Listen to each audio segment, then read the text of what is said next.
What is going on, everybody? Tech Enthusiast here, and in this video I'm going to show you how to play The Legend of Zelda Majora's Mask natively on your Steam Deck, and that's thanks to a new tool made by MrWiseguy. So this port is straightforward to use, and some of the features include easy to use menus, high frame rate support, widescreen and ultra widescreen support, gyro aiming, auto saving, and obviously Steam Deck support. Now with that being said, let's get started. So firstly we need to be on the desktop mode, and then we're going to go ahead and open Firefox browser, and we need to go to the official GitHub page. So you can just search for Zelda 64 Recomp and then tap on enter, and you should get this GitHub page link here. I can also leave a link in the description.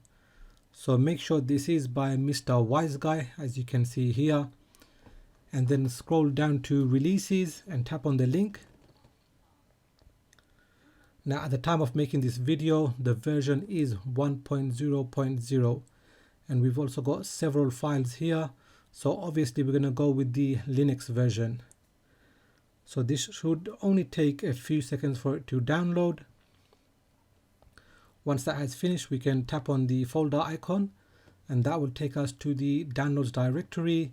So here we can just right click on this file, and then scroll down to extract, then extract archive here, and it's now extract two files, and then we can get rid of the downloaded file.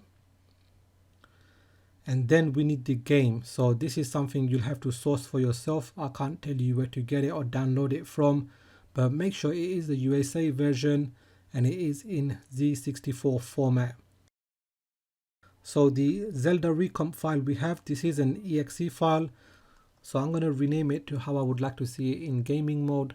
So I'm going to call it Zelda Majora's Mask. And this is also useful for using the Steam Grid plugin. You will have to have the correct name so it can find the game artwork easily. So next we're going to add that to Steam and give it a few seconds for it to do that. Once that has finished, we can close this folder as well as the web browser and then go into gaming mode. So back in gaming mode, I have gone ahead and changed the artwork here, and that was done with the Steam Grid plugin, and that also changes the background as well as icons. Okay, so when we launch it, we've got this menu. So the first thing I'll do is actually go over to settings and see what we've got. So the first one is general, and then under that we've got the targeting mode. So you can change between switch or hold, rumble strength, gyro sensitivity, mouse sensitivity, and auto saving. And then let's head over to controls. So here you can see all of the buttons that are currently assigned, and you can also change that or delete that, as you can see on the right hand side. And also you can see that you can also reset the buttons to defaults if you don't like anything. Then in graphics we've got resolution, so original, 2x, and auto. So if you go auto, you can't change the downsampling quality. Then we've got aspect ratio, so we're going to leave it on expand. Basically that means full screen. And then we've got window mode, so you can have a windowed or full screen, frame rate, anti-aliasing, and HUD placement. So these are things I'm just going to leave alone. Then in sound, it's just two options, the main volume and disabling the low health beeps.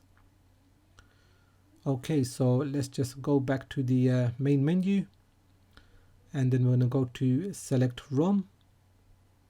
Then I'm going to go to the downloads folder and then double click on my ROM, and that's it. We just need to click on start game.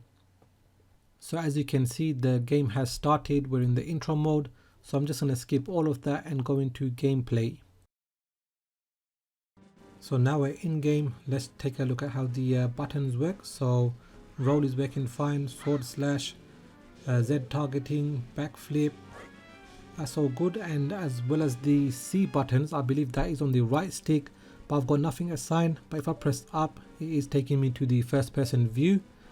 Now next, if we press the button above the D-pad, I can't remember the name of it, it brings us back to the settings, and we can change anything pretty much on the fly. It doesn't have to be before we launch the game. And there's also the option to exit the game from here if you want, or you can just press the X icon or press the same button again to exit. So far so good, everything is working great. So this is just the first release. The future plans include dual analog control scheme, configurable dead zone and analog stick sensitivity, Ocarina of Time support, mod support and randomizer, texture packs, mod replacements, and ray tracing via RT64, though I believe that's only going to be for Windows. So that wraps it up for this video. If you have found it useful, give it a thumbs up. Subscribe if you are new, as I have more videos coming up, so make sure you hit that bell icon so you get notified as soon as I release my videos. Thanks for watching, and I will catch up with you in the next video.